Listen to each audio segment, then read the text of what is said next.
Excellent. Where do I see this seal at? A map should have opened up on your No, screen. no map opened up. I just see mana vaults and the characters. Okay, let me go Click ahead. into your character, and then in the kinda towards the top right of your screen, it'll say Campaign Mana Vault, and then, like, a typical play button. That's to launch the game, and it'll put you into the campaign where your character sheet is linked to the game. Uh, Okay. Now I see the seal. Okay. I see it. Okay, here we go. Rocking and rolling. Okay, dokie, bokey. Okay, so this is the Mana Vault long-term campaign. We got some amazing characters you guys came up with. A couple I helped tweak just for fun and giggles. Eventually, we'll have Vicky will be doing some NPCs for us because why not? So basically, is the game has 3 rules. The rule of cool. I'd rather sacrifice actual rules for an enjoyable session more than anything else.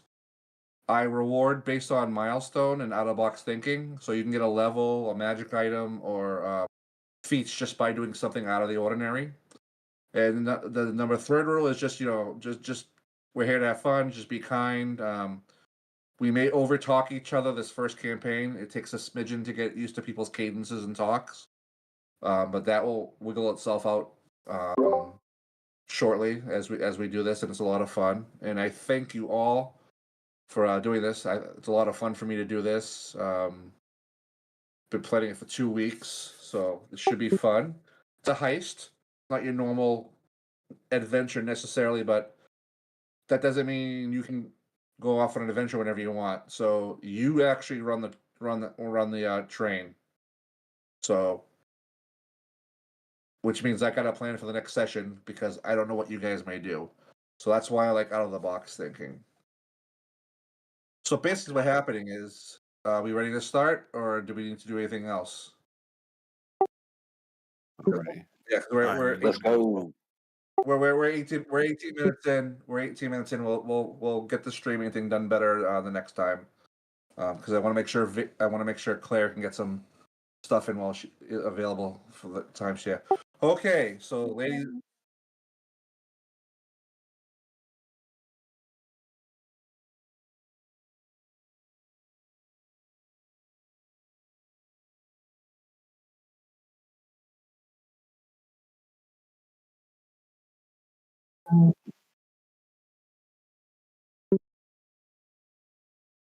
There you go. Cool. Okay, well here we go. Rock and roll. Each one of you has received an invitation, either in the mail, by happenstance, by coming across someone on the street, by finding just the invitation maybe on a rock on a sidewalk of a part of a town. That image of that invitation, it has a golden blaze seal on it, which I have the image of the seal on there. When you look at the invitation on the other side, it gives you a set of directions to a small building, kind of in a clearing in a quiet part of Boulder's Gate. It gives you an approximate time to show up. A couple of the letters were written at different times, so they might have given slightly different paths to get there, but they all eventually get to the same location. As each of you go through the Baldur's Gate, just walking. It is dark. It is night. Just it has sunset. The city's kind of coming more alive right now. People are off work. They're gambling. They're drinking. There's all types of. You hear fighting in the background. You hear guards running to stop fights, to stop criminal acts of pickpocketing and other stuff. Um, what eventually comes up to as you guys find in the clearing, you find hello? Okay. You find in the clearing inside a little shed. a good size, maybe 10 by 20, 20 by 12. You see a doorway inside this room, and this is the door you guys see. And you kind of notice on this door, it's pretty ornate. Kind of matches some of the symbols on the seal. The door looks potentially mechanical. From first look, you can't tell what type of locking mechanism is being used to do this. But as we have the group forming, we're going to have Carpe Diem, his character. Oh, that's for this server. Can you guys change your character name? I'm sorry, to your server name to the character, just so I can have that easier. I'm sorry. Yeah, give me one.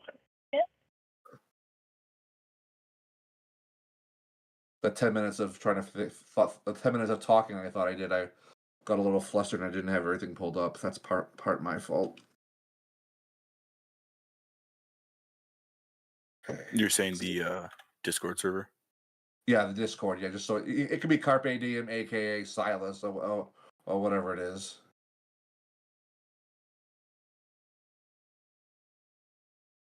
And I'll open up the campaign tab. Okay, here we go. View campaign. Okay, so we're going to have, and you're Azrael, correct? Correct. Okay.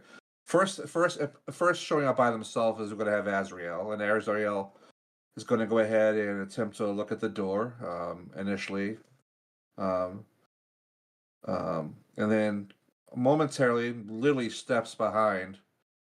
We're going to have Owen show up. So Owen's going to enter the room as well, and he's going to see this door. And then pretty much, because everyone's arriving at approximately the same time, you're going to have a group of 6 people in this small space, all looking at this door.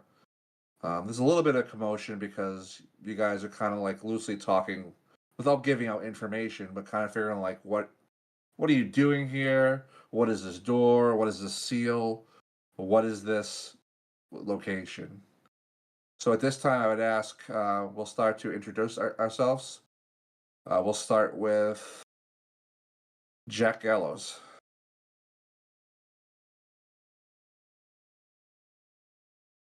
All right. So Jack Gallows, he will come up. He's a middle-aged human man.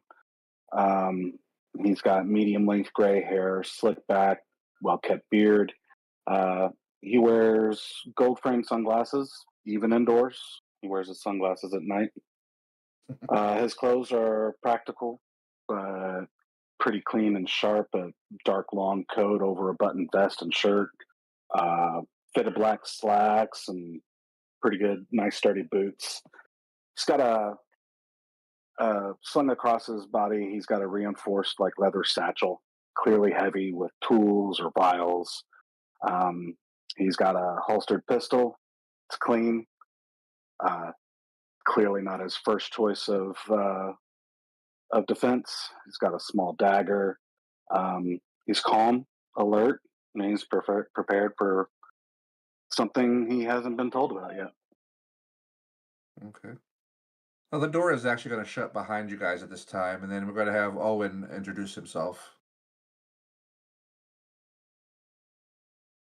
As he walks up to the door, kind of also just briefly examining it, more looking at the intricacies of the carvings and such.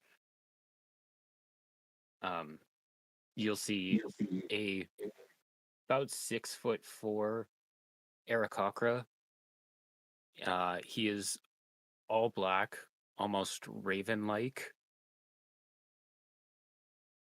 Just in a dark purple tunic with like some mishmashed leather armor that he's just kind of cobbled together. He's carrying a short sword and has a scimitar sheathed. and he won't speak just yet. He's just examining the door. Okay. Next, we're going to have Sabine introduce herself. Let's see. She walks into the clearing. She's got pretty basic clothes on. Just a standard kind of pants, shirt, just black shirt. Checking out things, looking around at everyone else, and wondering how everyone else ended up here. And she got her invitation from dirty bathroom floor truck stuff. Excellent. Okay, well, they're going to have Benjamin introduce himself. All right, there we go. He appears in the opening and starts looking at the door. He's currently wearing like a robotic suit and tie. Like everything about him is metal. He's technically a warforged. It's just very well maintained or well put together. He's looking at the intricacies of the door and the curves and the bolts, and realize that there's a lot of similarities between the door and how he was made, but he's more so trying to figure out how he could take the bolts out for spare parts than he is on who made the door. Excellent. Warforged. Excellent. We're also going to have Mr. the big guy, Elder Mage, now introduce himself. So, Elder Mage, the door flies open. Wind, leaves, dirt, all blow in, and everyone stops and turns. And I calm everybody with hello and welcome and thank you for coming tonight. This is the Mana Vault, and it is a heist.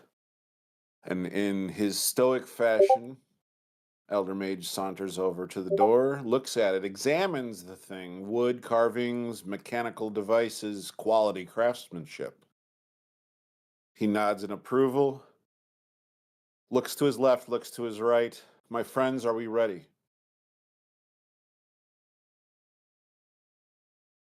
He waits for acknowledgement from the team. All right, Yes, I can. I got a vote to make. We're ready. Now let us enter the doorway.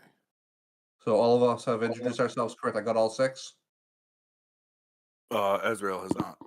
I'm sorry. That's why I'm double checking. And then last but not least, we have Azrael. I do apologize. Sorry. No, that's all right. Azrael is a fairly tall, 6'2", looking to be human, wearing a fairly large cloak over top of what you can see slightly gleaming underneath. Pretty sturdy looking armor. What you can see of his face and hands is very pallid colored skin, with gray eyes and pitch black hair. Looking to be younger, more in the mid-20s. Excellent.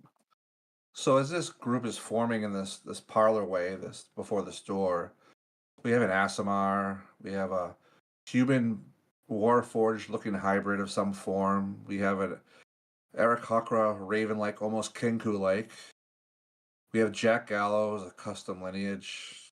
Well, I don't want human being, and then we have our blue-horned, dragonborn wizard elder. And last but not least, we have Sabine, who's an Eldarin, very Fey-like. Skin color, hair, and accoutrements are very autumny in the color pattern. You're gonna notice that since you guys have seem to be talking, you assume well, not necessarily assume, but your voices have started to create a hum in the door. So I leave Weird. of what you would like to do next.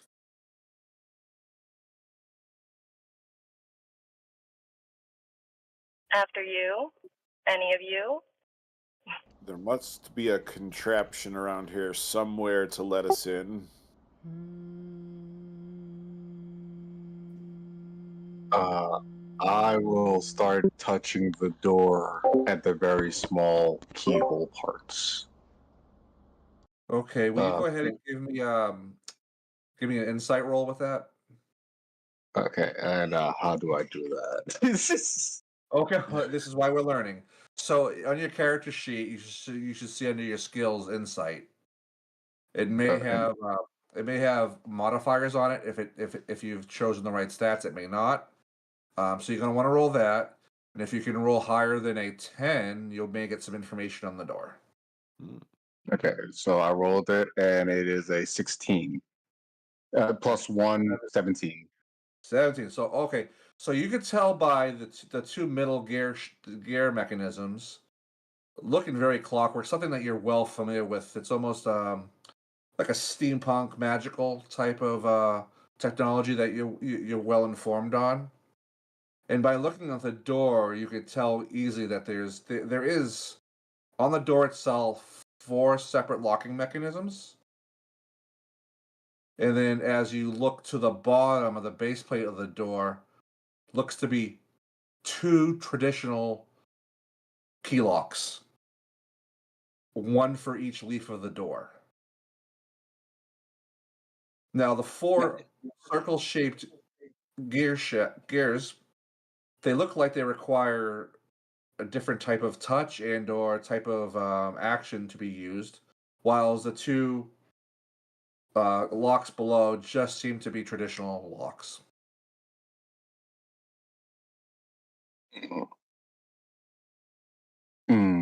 Uh, guys, I think we need to find 6 keys. I've got one right here. I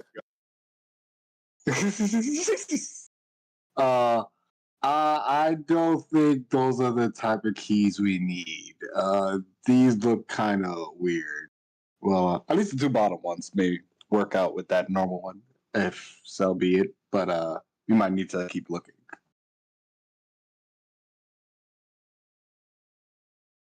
How about everyone give me a perception check? All right. Everybody. Where is perception? 19. 19. We got 21 from Owen. Okay. Owen, Jack, Benjamin, Sabine. I got 15. Elder as well. 14. Okay, everyone but Azrael, you do notice Oh. that there is some I can't pronounce the word, iconography on those 4 circular gear shafts. One shows a muscle. One shows a flame. One shows waves. And the 4th one just looks like a triangle.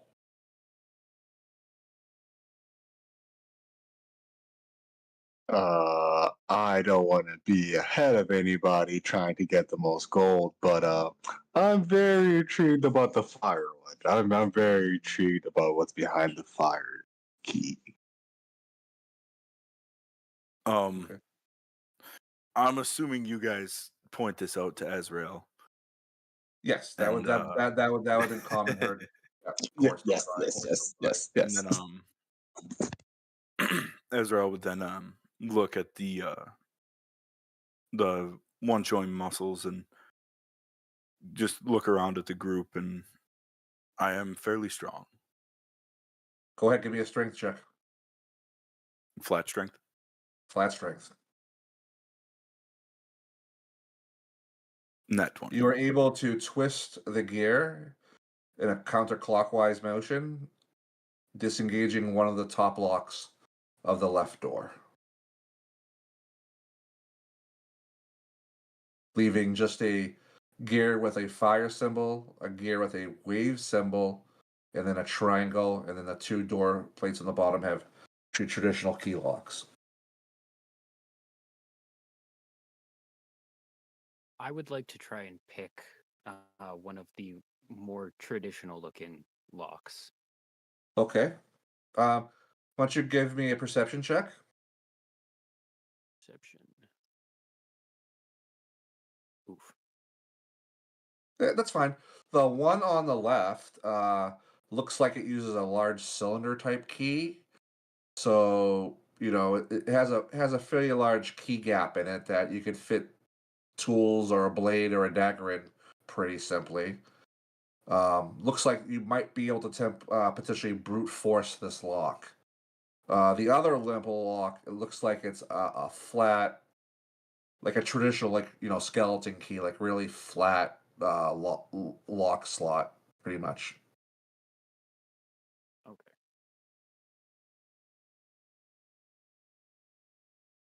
I will pick the second one, or try to. Okay, it's I'll get me over a 13, and I'll let you unlock it. For what? Elder Mage's ancient ears cannot hear you, sir. You can't hear me? No. Was that Owen? Turn up your microphone. Um, if you're gonna do the one that requires that, give me a sleight of hand check. All right. Unless you have thieves tools. Do you have thieves tools? I do have thieves' tools. Okay, so roll a sleight of hand and add 2. So if you get over 13, you got it.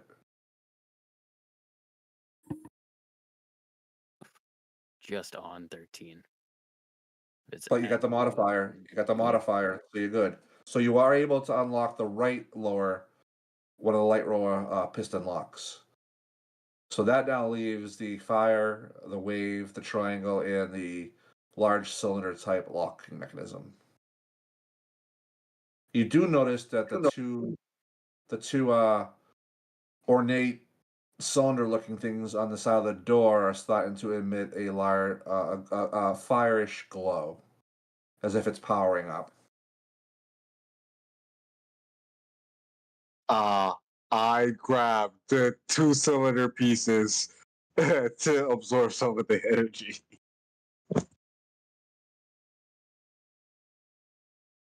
Okay, there's just not enough there yet because it's a real light current. The bulbs aren't at capacity yet.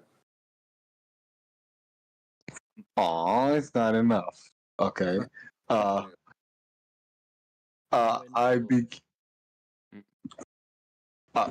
I was gonna start messing with the fire key hole. Go ahead, Owen. Owen would turn around after picking the one lower lock and just turn to the group. Do we have any firecasters or spellcasters of any nature among us?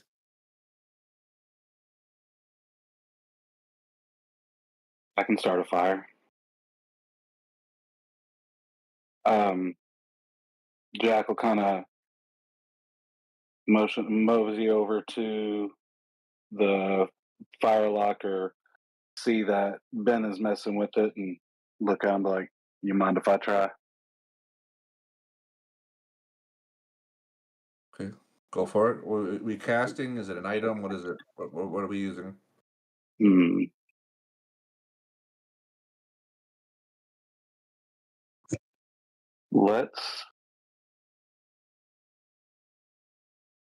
Let's just simply light a torch and hold it up to the keyhole area. Okay. The ambient heat slowly is drawn to the mechanism. It's kind of starting to glow as it absorbs the heat energy, and then it kind of automatically, instead of going counterclockwise, this one the gear shifts in 2, and then the gear kind of slides underneath itself into like a half moon, and then a full circle, and then the right is undone. Well, that worked. think that would work. Yeah. Fire is very strong. It doesn't take much.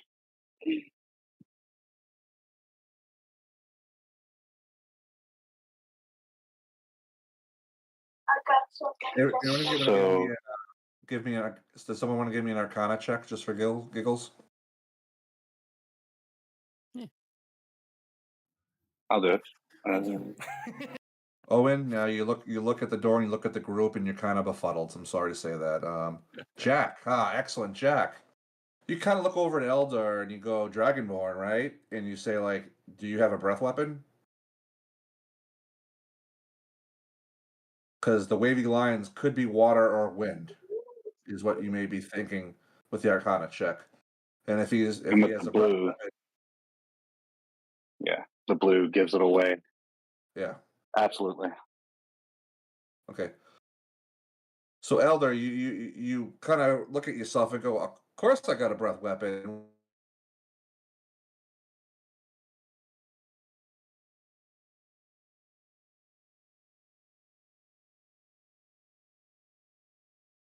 He's muted.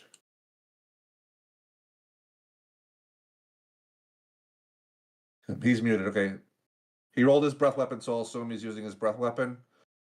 By Eldar using his breath weapon in a controlled environment with the cone, he is actually able to blow the door wide open. The door is open. The light fixtures to left and right are now at full capacity, filling the room up with a lot of light, almost to a point that it's blinding. As the door opens, you are shown another room in this single room building. Before you, in this parlor type room, which oddly looks like it's daylight out when you came in at night, has trinkets, books. It has all types of items all through it. The room is large enough for all of you to go into and look around. There is a clear note written down on the cylinder attached by a piece of wax. The wax has the same seal as the invitation that sent you there.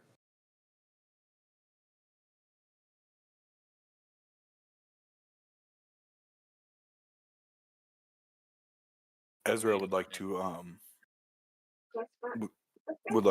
inspect some of the more finely crafted armor over there, just to see if there's anything on it that might tip him off as to who is the owner of this place. Go ahead, give me an investigation check.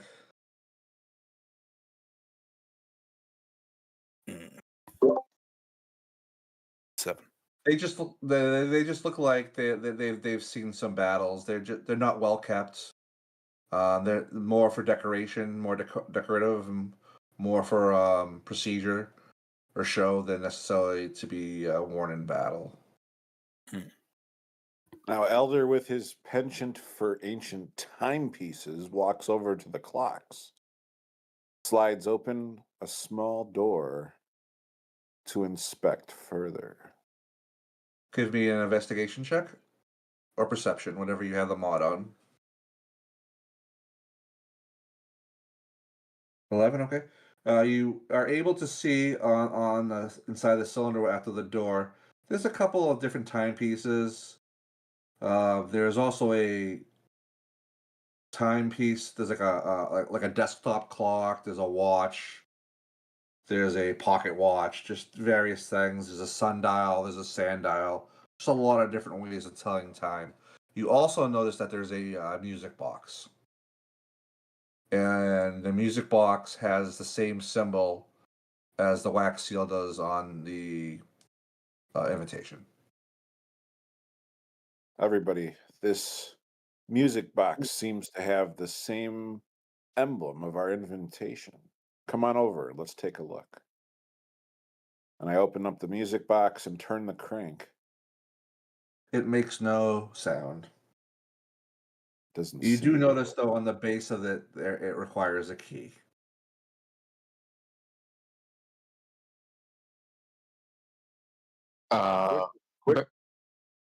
Sorry. Benjamin would like to go through the drawers to look for anything valuable. Through the drawers, very easy. You're gonna see a lot of papers in different languages: billing, invoice, inventory, stock, maps. It's part library, part work office, part parlor. It just has a lot of nonsense that doesn't necessarily mean anything to you.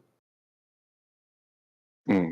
Um, but you do actually see the actual stamp device in one of the drawers, though. You actually see a copper signet thing for the seal, though.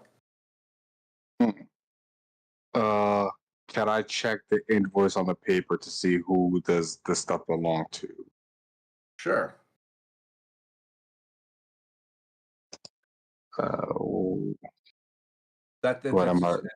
You're gonna have to go through a couple pieces of the paper just so you find something that is in a language that you can understand. Hmm. And you're gonna notice the most common name coming up as you're doing this is a woman's name, Mira Rahir. Um, she basically she basically seems to be the proprietor, the person keeping the records in this little magical office space. Hmm. She has good taste. Yeah. Can someone give me a perception check, please? Perception? Yeah.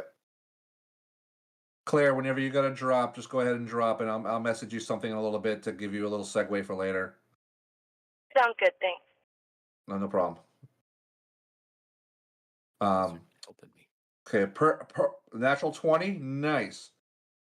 Over in the corner of the room, you hear something talking. It's just like mumbling to itself, just just talking and talking and talking and talking, and it's in common. It's like it's saying invoicing and minus in and check this and put this away, and it's low enough, but you were able to pick it up. So if Jack, you want to go over and check the corner, but behind these curtains. I'll absolutely go and check the corner. So as you He's just Yep, go ahead. and you don't have to roll anything. You're gonna go. You're gonna pick up a human skull with a pair of glasses on it, and the glasses are basically kind of steampunky. They have some gears on them and like an extra like jeweler's lens, and then the other one has like a prismatic lens to look at things. And you're gonna notice it says, "Hello, how are you?" The skull talks to me. Skull talks to you. Oh, hi. How you doing? Look, could you place me on one of the armor holders, please, on top of the neck piece? Would you like a suit or armor? Hmm. It's kind of you to ask. I'm kind of feeling proper today. I would like a suit, please. Good choice. He sets it on just the nearest. I guess he can't get inside that bubble, so I'd imagine that he just put it on the one next to it. Correct, yeah. So as you Yeah. place this magical skull on there, you kind of hear like a suck sound, and then kind of weird. The arms are able to move now. The waist kind of moves. He can't move the wheels of the holder, but he has torso and up, and he has no hands. But you can actually see him kind of shuffle the knot on his tie, make sure it's good and proper, and kind of looks like he adjusts the glasses on him, and he says, "Oh, very well, very well, very very well. We have what we have here. We have are you an artificer?"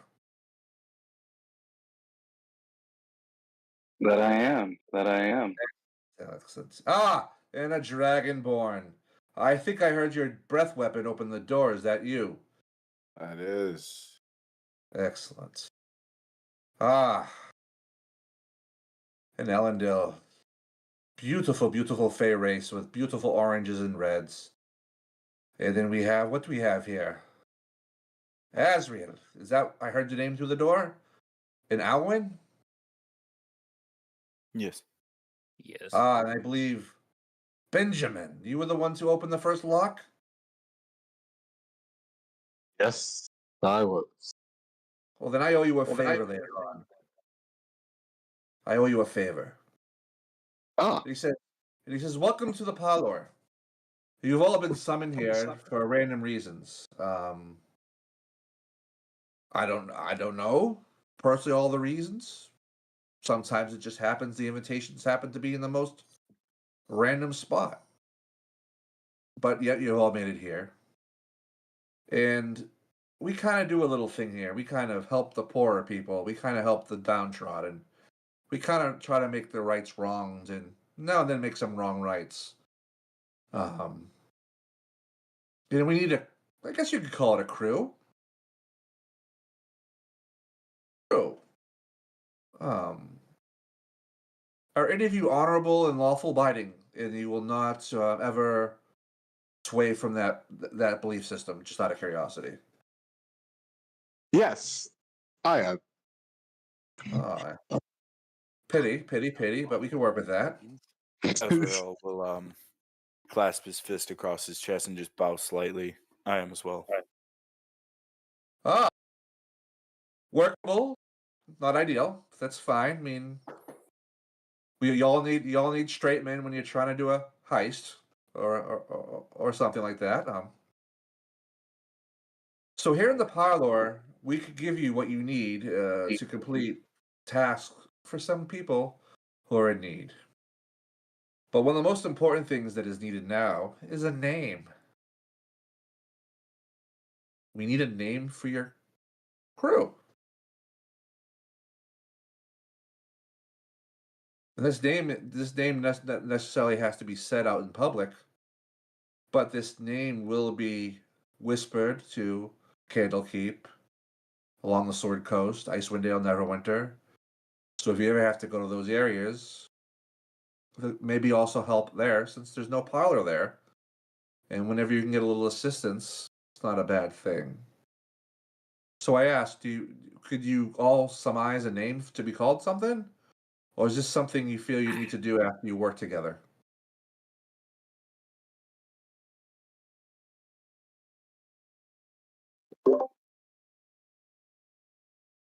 The Elder Tribe. The Elder Tribe. That is one name offered. Other names offered? The Lost Muskrats. Lost Muskrats. I like that too. Well, any other ideas, or shall we vote on these two for now? We could always change.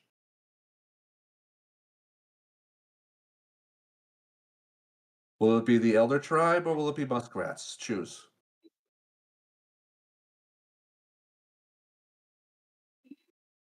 The muskrats make us seem small. Big things come in small packages. That's what she I said. think it's good things come in small packages. Well, we'll choose Elder Tribe for now. That sounds a little organized for my taste, but we'll go with that for now. So the skull's going to start to choke, and he's going to kind of open his mouth, and there's going to be an item coming out of his mouth.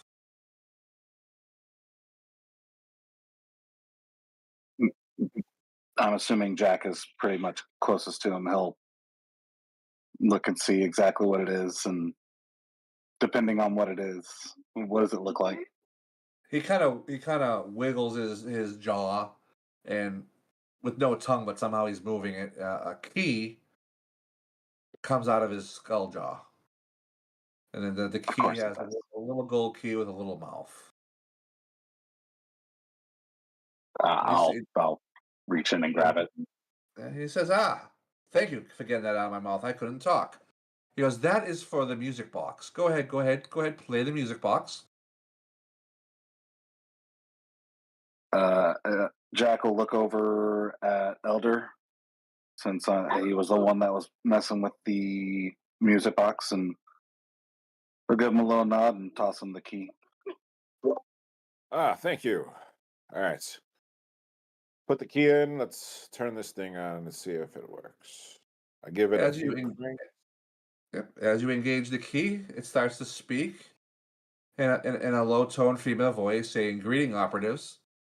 The Golden Vault has learned that the egg of an eldritch horror has been mistaken for a historical object and is about to go on display at the Varkenbluff Museum of Natural History. The anthropologist, Dr. Casey Donnell, tried to warn officials about this egg, known as the Merkmeyer Stone, but no one believed her. We do, and we know, that if this egg hatches, many will die or worse.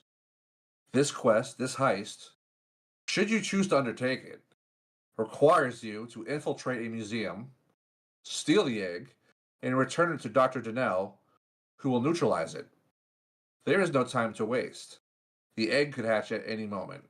Start by meeting Dr. Donnell. Good luck, operatives. And then he kind of chuckles. The skull kind of chuckles, goes, "Oh, I love when that plays this information. Excellent, excellent."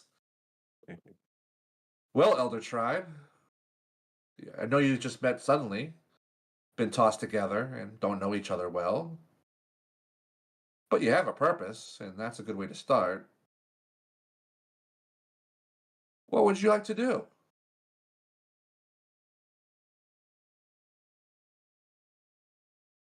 Look around for more useful items in the room.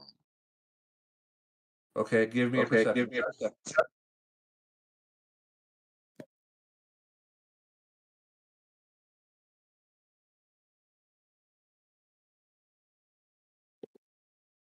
Okay, perception check, please.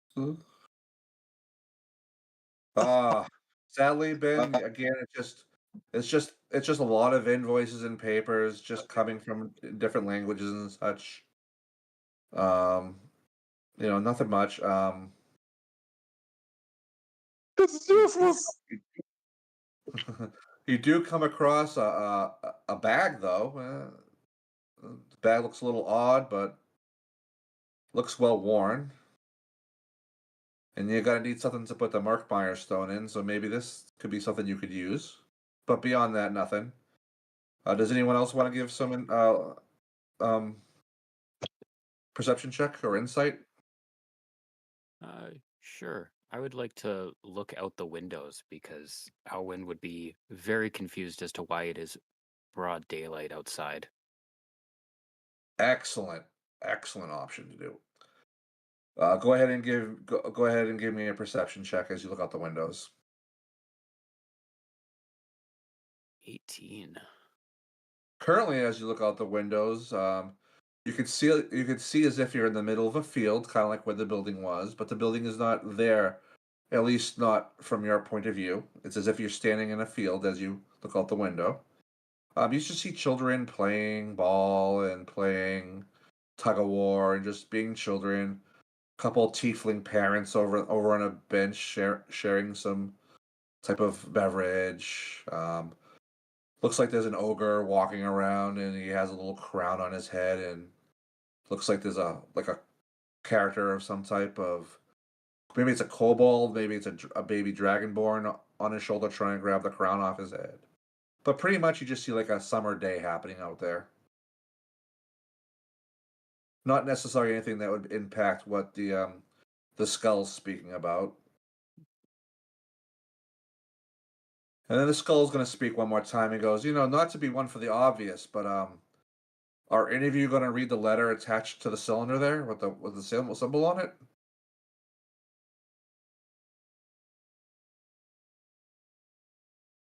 Elder Mage grabs the cylinder and pulls off the letter and begins reading the ancient text. It basically gives you directions and the location of Dr. Donnell that you need to speak to. So you have a way of finding the doctor now. Well, now that that problem's solved, we know where to go. Let's get started. Okay. So are you going to leave as a group? You're going to leave the parlor as a group? Yeah, if Elder's walking out, I'll walk with him. Okay. As you leave, the skull says, "Well, I guess I'll be laying around here. If you need me, I'll be here. And maybe you guys will meet Mira later on. She's a lot of fun." And then, kind of as you leave the door is closed, but they don't lock. The two sets of light fixtures still at full power. But so the door is like a normal door now, and then you're in that little 12 by 20 room with the exterior door, and as you walk out, you're back in that little field. As you go through the field and you come to the start of the Baldur's Gate town lines and stuff, you start traveling down the road, alleyways, eventually till you get to a small building that looks to be some type of archaeologist's house. And the reason why you gather that, there are bones in different states of reclamation from being chiseled out. There looks to be those cinder block, those rocks, pincer things that people use to carry the rocks in large blocks around. Oh, there's ladders. There's like a scaffolding, partially assembled, and then it looks like it's a 2-level small house, but not much in there. And you guys can approach that door.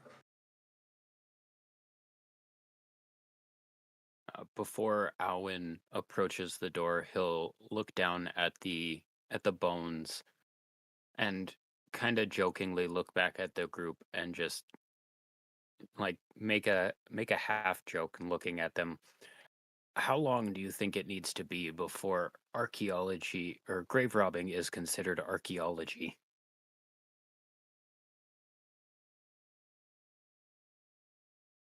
Interesting.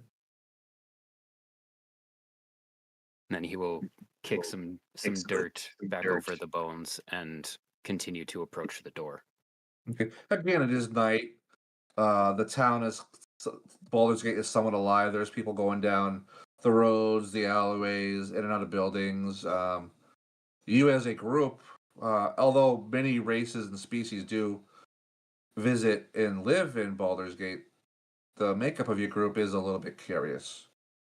There's kind of a kerfluffle of people talking, and you could hear like a crowd kind of assembling to one side, and kind of like, so there's like a large murmur happen, and then what happens? Suddenly the front door opens, and Dr. Casey opens the door and says, "Who are you and why are you here?"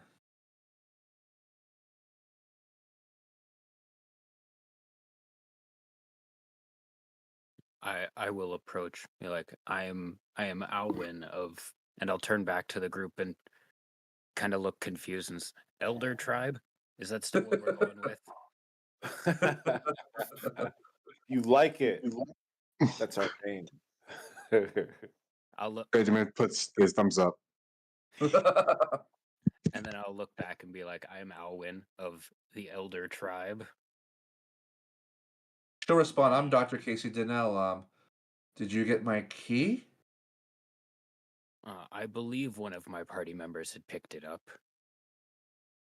Yeah, that was an odd one. I had to hold the key to my lips and whisper a statement of what I needed, and that was just a day before. You're here already? This is wonderful. We are under a time crunch. Midnight tomorrow, the Murkmire, it's going to hatch, and it's not a good thing. What exactly would happen if it were to hatch? Death, sickness, plague. It's an eldritch horror. It's something from far a long time ago. Something that we haven't seen. Dare I say, worse than a Vecna or a Strahd. It's something just from the darkness. It's just you don't want to ever come across it. And right now it's in its dormant state, and you can handle it and you can contain it and you can almost show it off to a point, but it could get activated. In a nutshell, when that thing hatches, that foe will be beyond all of you.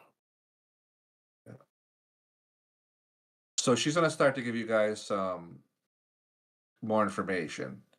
She's gonna go basically say, and she's gonna address all of you at one time now, and she's gonna go, "Thank you for coming so quickly. A few weeks ago, I attended a dig in Murkmire that unearthed and furrowed a light green stone. I'll give you all the details, but the bottom line is this isn't a stone at all. It's the egg, again, of that Elder Horror. Moreover, my research indicates it will hatch at midnight tomorrow. Trouble is, no one will listen to me. The university ignored me, and I was caught trying to steal the egg from the museum, so I cannot contain it. Now I've been fired. The Merkmeyer stone display at the museum opens tomorrow, and the egg is about to hatch. You have to steal the Merkmeyer stone and bring it back so I can save the city. What kind of security are we talking about? Is it just sitting on the counter, or is it locked up behind glass and ropes and alarms and traps and things like that? I'm glad you are smart enough to ask these questions because in this case, information is your best wisdom. Here I have, from my best recollection, I am able to draw a map approximating everything that I know about the museum itself. Again, it's fairly rudimentary. It could be some wrong. There could be some security devices. I could have the rooms reversed, but I believe it's fairly accurate. I've never been on the roof though, so that I'm unaware of what's up there.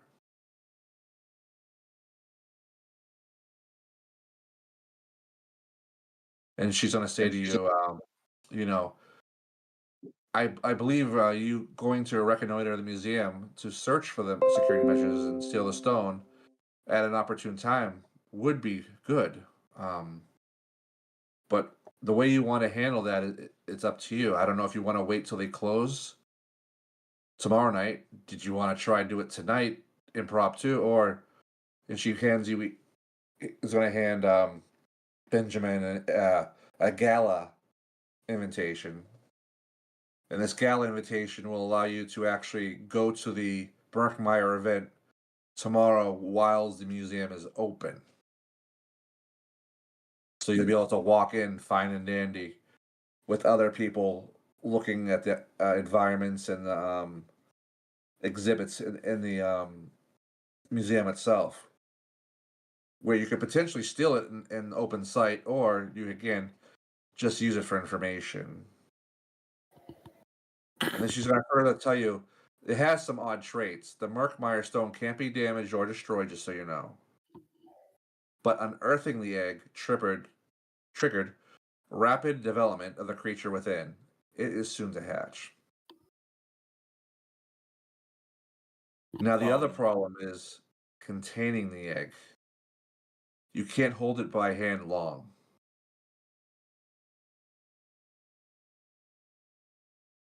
Azrael will step forward and just say, is there no other way to go about getting this? I could perhaps pull some strings with my family.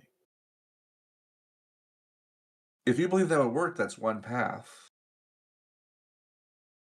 I'm just concerned about the time. You have less than, 32 hours to achieve that goal? Is your family here in Boulder's Gate? Is it local? I mean, can you communicate with them that fast? You have a sending stone? We are a prominent family within Baldur's Gate. I come from House Buckthorn. Okay. I take it stealing the egg is something you're opposing. Not opposed, but without more secure information on security and odds of being caught and reputations being ruined, it might be easier to go through more legal channels. And that I do understand, but I do promise you, by morning the next day after tomorrow, there could be hundreds, potentially thousands dead from this. Elder Mage, realizing the urgency of the situation, pulls out finger guns. Awesome. Let's get this party started, and brazenly starts shooting.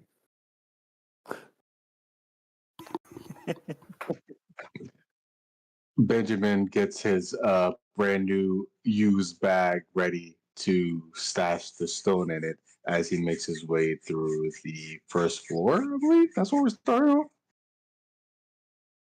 Are we already there? Are we there? Yeah. Well, you fired off your finger guns, correct? Yep. You did. That's a good thing. Can you please roll for initiative?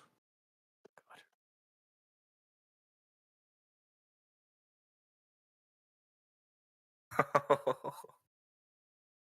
got 14 finger guns. Oof. 9.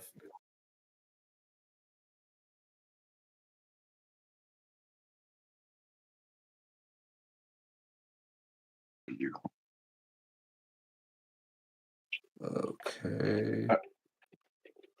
Let me just check this. Initiative. Okay, just a quick question. Are we at the museum or are we at the house? You're at the Of you're at the the- doctor, you're at the doctor's house on the street. She never invited you in, and there's a group of people confused at why you're a group of doing what you're doing. Okay. Okay. So what's going to happen is because the finger guns made loud noises out in public, which really isn't a good thing for Baldur's Gate itself, because they are fairly regulated, guarded, and policed. And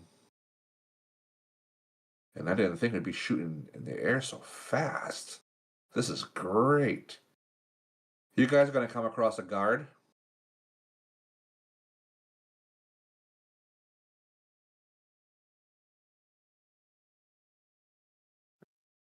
And then I gotta just hit that. Alwyn will see the guards kind of approaching us as a group, and I'll just turn to Elder Mage and jokingly backhand his shoulder and be like, maybe we should try and be a little quieter next time. I've got this. Guard, let us in. We're here to save the day. The guards ask you, let you in where? You're on the street, sir. Ezrael will step forward before anyone could say anything else and brandish the sigil of his house. I do apologize for my companions here. We have been getting fairly rowdy with the drink, and we're on our way home. We will cause no more trouble, and I ensure that we will make it safe. He's gonna reseat his sword back in its hilt. And he's gonna walk over to Ben and go, are you the one that made those noises? No, I am not. Elder Mage steps forward. It was I. Honorable. You admitted your fault. That's right. We're just concerned when there are many common folk and individuals around that loud noises, fireworks, and all types of things could scare and cause a mass exodus out the alleys or down the road. We just don't want anyone to get hurt. Just We'll keep it down. I do appreciate that. And then the guard will walk off. And that could have been a combat, but we do not have combat, which is nice. So we'll close that down. Okay. So the doctor's kind of chuckle and just goes like, nothing slows you guys down. But here's the map. Here's the location of the museum. I do recommend you figure out what is the best way of getting the Murkmire stone back. Here, who wants this item here? This may help you with your with containing the egg. And she goes, it's a bag of holding. Would any of you like to have this item? I'll take it. Okay, so you can go ahead and add to your inventory the bag of holding. The bag of holding is embroidered with her name, so it is her personal bag of holding. She says you could use that to contain the egg, and then I would like it back. Or we could barter for it if if you think it's a useful tool in the long run. Excuse me, I got a cough. I forgot to mute. She's also going to give you some tools, and she's going to hand the tools to Elder. And the tools are basically just kind of like they look like brass knuckles, but they're not. They're kind of like diamond imprinted texture on it. And she explains that if you take a pair of the knuckles in each hand and you put it on either side of the egg, you'll be able to pick it up without touching it, and you can place it in the bag. She goes, I don't recommend touching it if possible. Alright, She well- didn't want to let you know that the museum staff does have 12 guards that she is sure of. There's a curator she is sure of, and that's an elf. And then at night, there are guards that patrol at night, but not as many as the guards that are there during the day.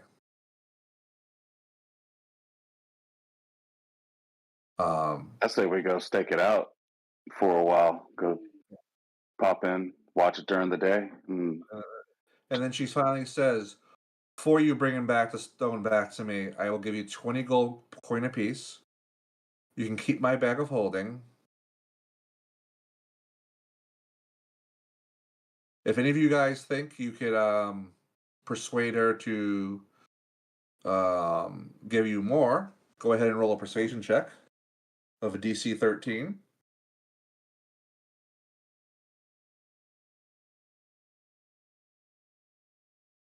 Studley Azrael, she kind of chuckles. 20 should be good enough, I think. Don't you think? 20 is enough. I have a little money, but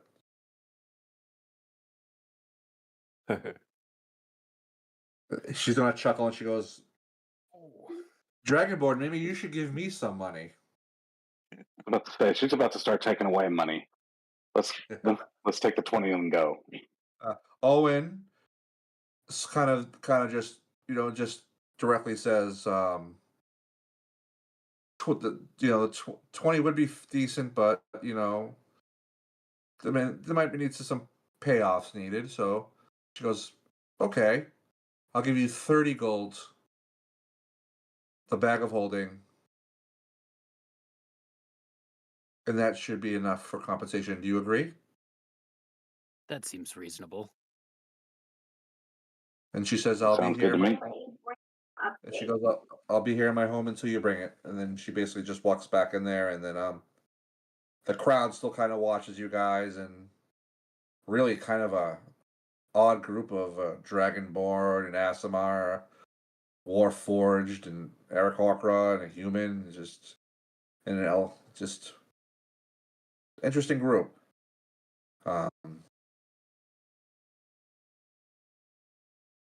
Oddly, one of the small children in the crowd kind of throws a doll at Jack Gallows, and it's funny. It's kind of like a teddy bear. Mhm. He'll catch it and kind of walk. He'll catch it and kind of look it over. Is there anything special about it, or does the girl seem like, or the child look like they want it back, or? She looks like she could have it back, but she looks happy that you're holding it. Like maybe you'll discover something.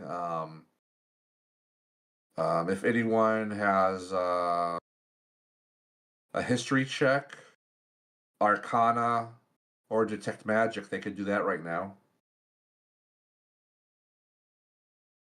Jack, your history there, you could tell it's a pretty common looking teddy bear.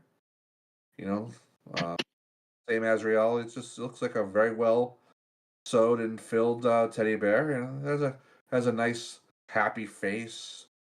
All the hems of the and Ben again, yeah, just good teddy bear, good brown teddy bear. In this case, Elder, would you care to choose use detect magic? Yes. Let's inspect this bear using detect magic. I just don't trust it. Okay, as you cast detect magic, it glows.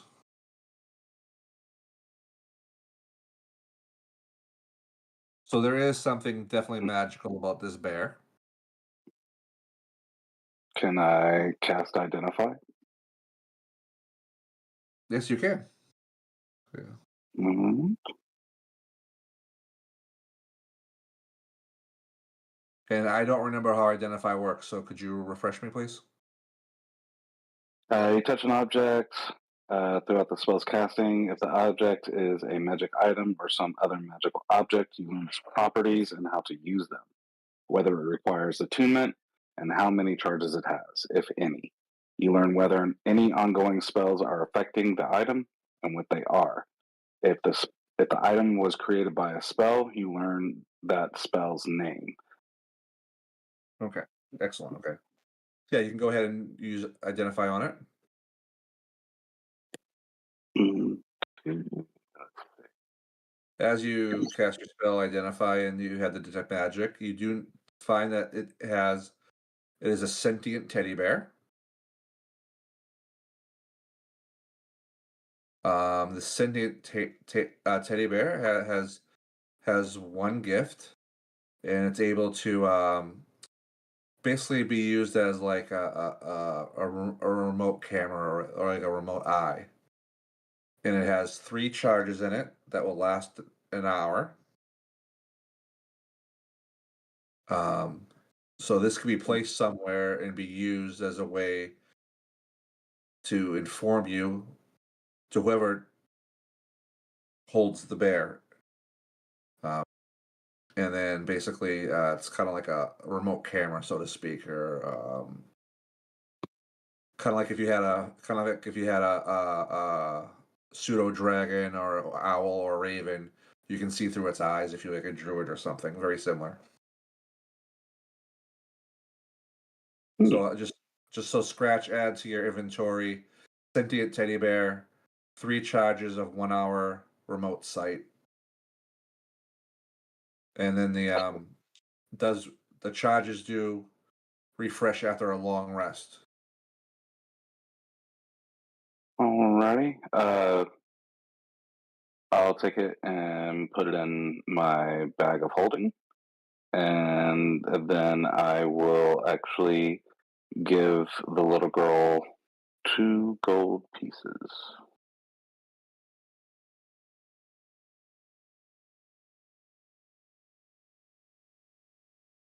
Excellent. She goes, "Thank you," and she explains to you, "My grandmother makes these and all types of other dolls. This one was my favorite. She watched my brother. He wasn't a nice boy. He was stealing the cookies. We caught him. He doesn't take the cookies anymore. Grandma made another doll for him, and he doesn't like it. It just sits there in his room and watches him, and if he tries to leave the room, it makes a horrible noise and alerts us. It's scary. It's like what do you call those things? Has like a wooden handle and all these lines of string and stuff, and it holds its arms in, was it a marionette? Scary marionette. My grandmother, greatly skilled, but she makes some scary toys, not as nice as this. But thank you. Absolutely. Is your grandma's shop anywhere around here? She is, yeah. She's here at Baldur's Gate. She's over by the Black Gate. Whenever you're in town, tell her Emery sent you. If that's my name, Emery, and if maybe she'll give you good fortune too. She does have one odd thing though. She does have a fake eye. It's kind of creeps you out. But other than that, she makes amazing dolls. Some scary, some good though. But I think I have to go home because I don't want the cookies to go missing again. And this crowd here, cookie stealers. And she's kind of gonna skip off and kind of go, and then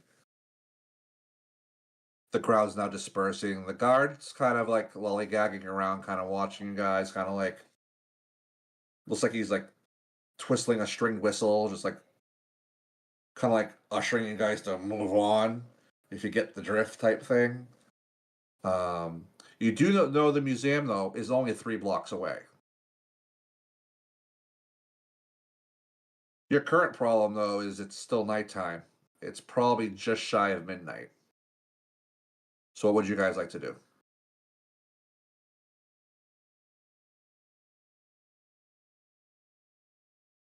Well, Head towards the museum, I guess. Oh, fair enough. Yeah. If the egg's gonna hatch, we might need to go deal with that ASAP, guys. It's not supposed Okay, to hatch until tomorrow, next midnight. So we have about 24 hours. We got a little bit true, of time. true. About 32 hours total. True. As you guys, as a group, are walking there, you do pass a tavern. It's also an inn. It looks like it's fairly upkept well. It's good amount of noise coming from it from singing. Looks to be fairly jovial. Uh, and then you can kind of see past it another block and a half. You can kind of see the structure of the museum because the surrounding buildings of it are only single-story structures, where the museum is multi-story, so you can clearly see it from the front of the inn. And there's just people going up and down the cobble street. The street has a few gas lamps. There are a couple of crystals that are illuminating on some fronts of buildings, giving off a light lamp. There's also some biomass, like in jars, like um, fireflies and other moss and molds that are luminescent, being used as a form of a front porch lantern and stuff. You do notice, though, that because the streets are fairly narrow and stuff like that, there are no horses and no carts. As you very well know from traveling in Boulder's Gate, you can't take carriages and horses down the general parts of the town. So you do go on foot everywhere. and So do we know roughly how long it would take us to get to the museum if we were to go there right now? literally 7 to 8 minutes. How busy are the streets right now at midnight? The bar itself and is fairly busy. The streets, maybe it's because it is late. Other than a few vagabonds, maybe a couple walking on one side and three people on the other side. And if you were to sit there for 15 minutes, they would fade off, and one person would come. Very light traffic.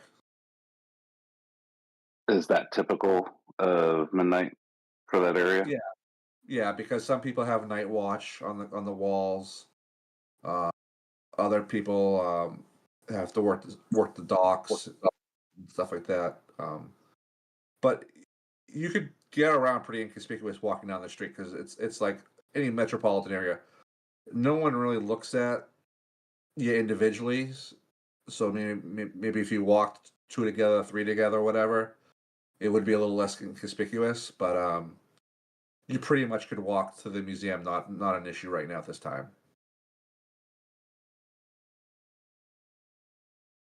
Would it be beneficial to us to perhaps stake it out or monitor the guard patterns for the night? Or are we thinking a more day infiltration?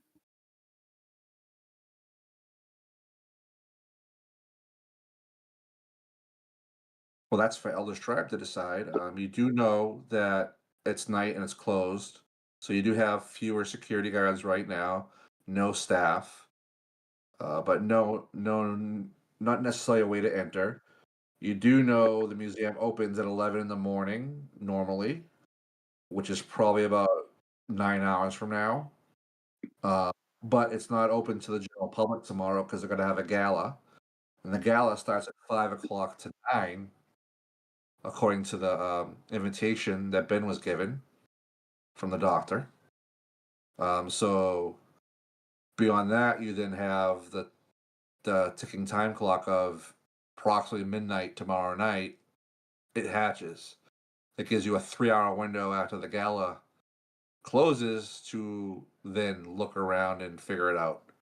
So you do have 3 paths. You could scout tonight, wait to scout when it's open, possibly do something, or just go for it as soon as everyone leaves and the nighttime security force is working. It's all what you guys want to do. I should have clarified. That was Azrael speaking to the group. Oh, I'm sorry. No, that's okay. I should have clarified that. So, couple of questions. Go You for it. said that that it's going to be closed tomorrow for the gala, Right. or No, closed to the public. there's no public during normal business hours tomorrow because of the gala. It's only open just for the gala. Just because they got to Okay, so decorate, put tables up, they got to get set up food tables. It's not going to be able to be used for normal traffic. okay, so the only time that we can actually get into the museum without causing a fuss is at the gala. That's the only time we have to actually see the inside. Would we know if the security is going to be amped up because of the gala? She doesn't believe so. Okay. And Is the gala specifically for the stone or the egg? yes, that's the key. That's the key piece. Okay.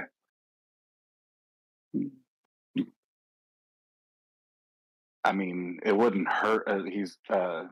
Jack's gonna turn around and look at the group, and it wouldn't hurt to stake it out a little bit tonight. I mean, we don't have much time to act tomorrow, so we at least need to see what it would be like after the gala, and then we can figure out what's going on inside during the gala.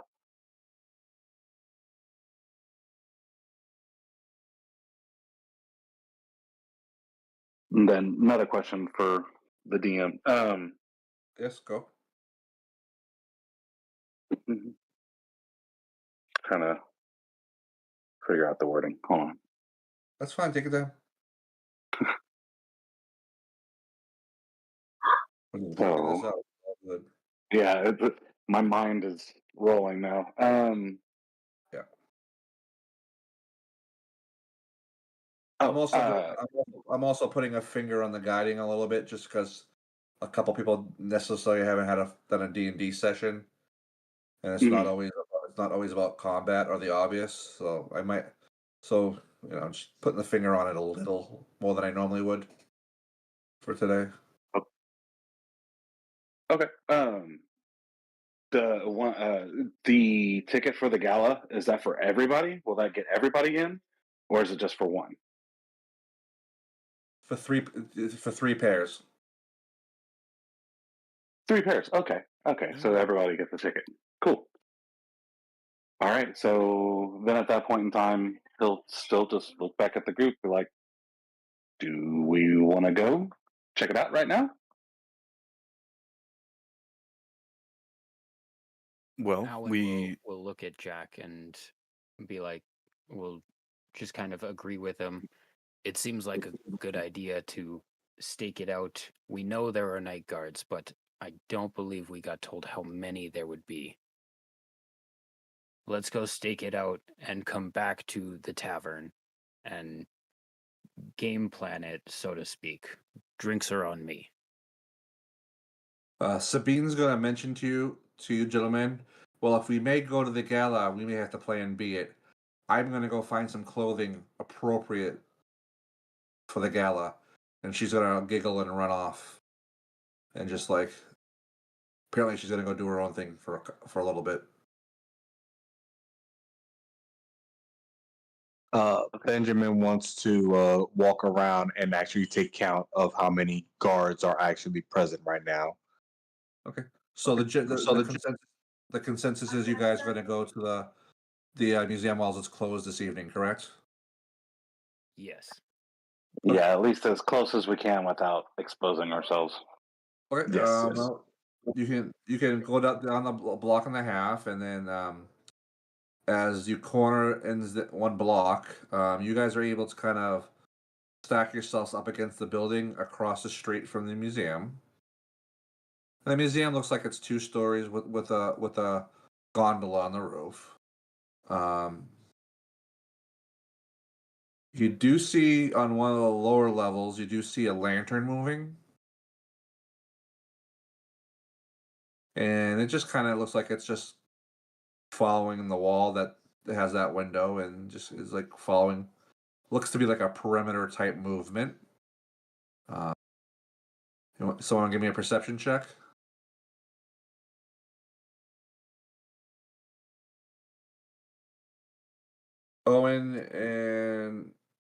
Owen, you notice on the second floor there seems to be 2 lanterns at 2 different locations that also kind of looking like they're doing a perimeter check as well. And then as you kind of gaze up and look on the roof, you actually see someone actually stepping down into the attic space from the roof and going back inside the building, like they were just finishing their checking the roof to make sure it was secure. It's starting to rain now. The rain's causing a difference in temperature, so there's a little bit of a fog building from the cobblestone and stuff like that. Kind of like a light mist is building up about 1.5 feet off the cobblestones.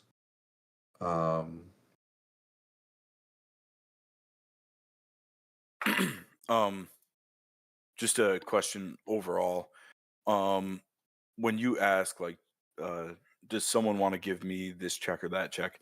Is that open for everyone to give a check if they so wish, or do you just want one Yeah, person from the group giving? No, if all 6 want to roll, all 6 should roll. Okay. I'll say a name. I'll say a name if it's for someone specific. Because I hope for 20s and I love natural ones. So Gotcha. Okay.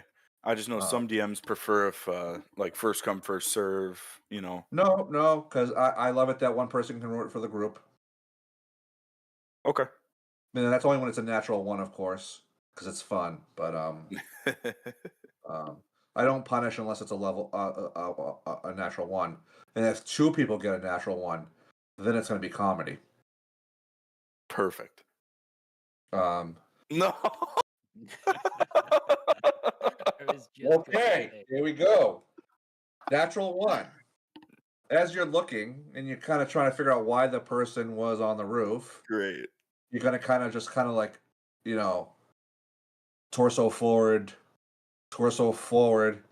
and then you're just gonna fall onto the cobblestone, and just kind of like, because you're heavily armored and all this other stuff, you just kind of like nonchalantly just kind of kiss the cobblestone ground and just like.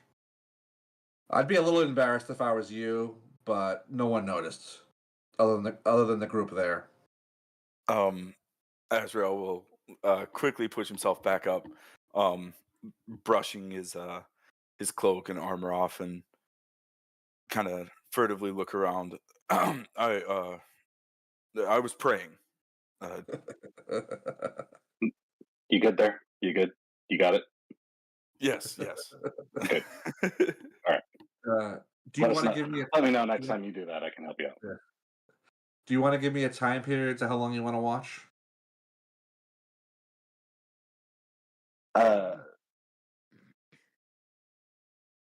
So we 7-8 minute walk.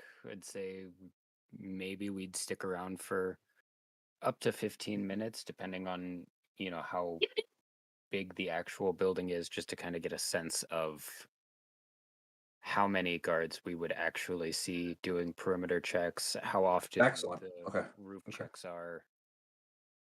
So as you guys are watching and Azrael's recovering, wasn't that embarrassing. Not at all. You start to hear a clock tower go off, and it's going to basically ring the sound of 2 a.m, basically. So it's a bong, bong. You notice suddenly that the lights on the second floor and the first floor, they start to go in the same direction. And then you kind of see the two from the top go down to the first floor. And then you notice they kind of get sit down, so like the lanterns are all next to each other, and you notice that the front door of the museum opens, and they come all out to smoke some pipe weed.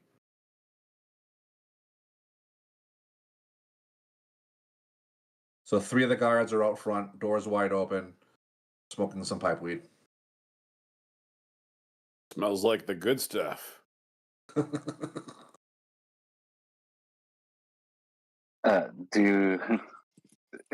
So 3 guards come out the front. Have we Yes. seen the guard come back out to the rooftop access yet? Again, No, or did he come down with them? you only see 3, and you don't see a 4th person or a 4th lantern with the other 3 lanterns. So there is some other movement for someone else. Yes. Mm-hmm. Okay.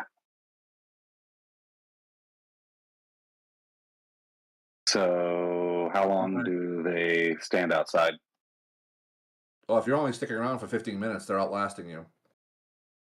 They're embellishing. They're embellishing, having a good old time.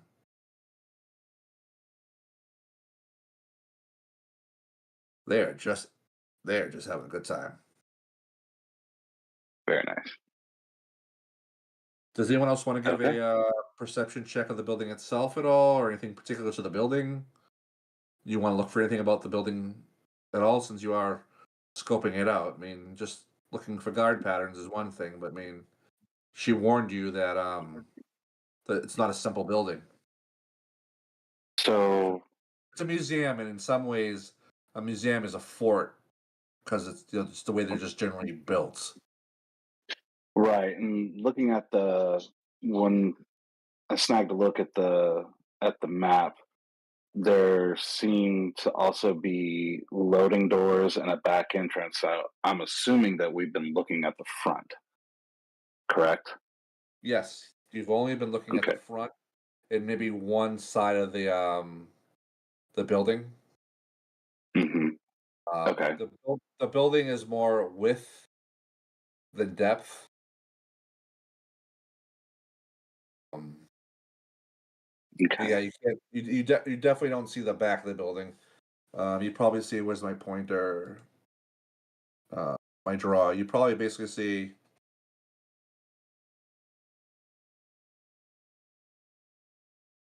like that much of the building, and then there's 3 guys here smoking, and then here's where the 3 lanterns are.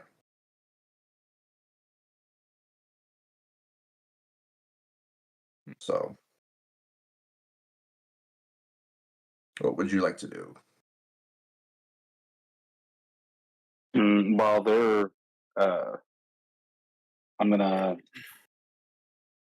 pat Owen, tap him a little bit on the side, and tell him I'm gonna go around back to check out the back entrance. Okay. All right. So while they're enjoying their peace pipe, I'm just gonna slink around to the side and around to the back Give me a and see perception what check. kind of Yep, perception check. Perception. Whoever goes to the back, give me a perception. Eesh. Okay. Okay, Jack. You notice that the road kind of goes down to a slight incline. So the first floor, more of the sub basement starts to be exposed, and as you round let me get my marker here to show you. As you round the corner, it divots even longer, and you can see a cobblestone loading dock there.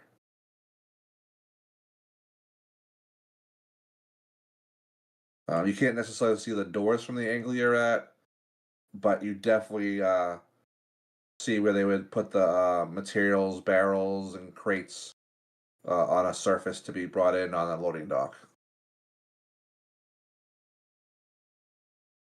Okay, and it's inactive. Nothing's going on, and it's dark and everything. It's it's dark. Do you have dark vision? I do. Yeah, you can clearly see there ain't nothing happening. You just see moisture and the mist coming off the warmer rocks from the rain. And you know, it's basically what it is. It's just the back of the building. Nothing's happening back there.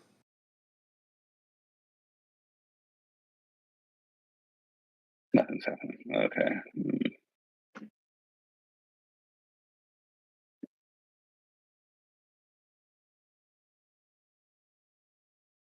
And then Okay. while he is scoping out the other side of the building, Alwyn will back up because I'm assuming we're kind of around a corner of another Yeah. building. Yeah, give me actually give me a strength check. Owen. Okay. You're able to kind of pull yourself up 6 to 8 inches. There seems to be some windows on that side. They're a little bit higher, a little bit smaller. Uh, Not necessarily easy entry, but they look into little office space rooms. They're not kind of like the main exhibit hall windows where they're floor to ceiling, letting a lot of light in. It's just kind of murky office, and the offices seem to have they're just trash. They have like skeletons, bugs, half preserved corpses, sarcophagi. Just it's a museum. They're pretty riddled with different things, and you can tell one of the offices is specializing in mummies, one's insects and animals, and the other one is human and potentially tiefling skeletons. Um, and those rooms actually have lanterns in them, so they're actually fairly well lit. They're but there's no one in. There's no one in there.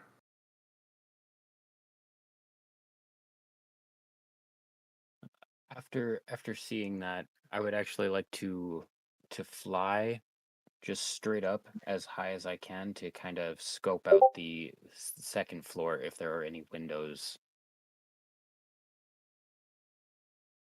or any extra vantage points that we might be able to either enter from or escape through. Okay. Um, Not necessarily. It just did you round the corner totally to the back, or just stay at the office windows mostly? Well, I would have been with the rest of the group while I think it was Jack that went and checked out the back. It was Alan. Alan was doing the offices, right, and Jack was doing the back, right? Yeah. In what specific? Okay, okay. In what specifically do you want to do? So I make sure I get it right. I just want to fly straight up to try and find any windows or like even if I can get up to the roof, I would like to just fly straight up and kind of hover there. Give me Just an to- acrobat. Okay, give me an acrobatics. Okay. Grossed. Yes. Okay, you are able to get up there and glide up using the updraft because of the city, the way the winds kind of blow through. You are actually able to land onto the top of the building. And then from there, I'm just gonna kind of try and find where the one guard I saw go back into the building.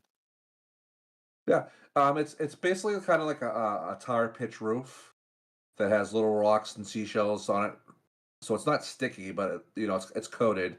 And then you can come across a copper door or sheet metal copper, uh, and it's pretty flush with the roof. There's no necessary handle, so it's probably basically like if you for give me a history give me a history check for giggles.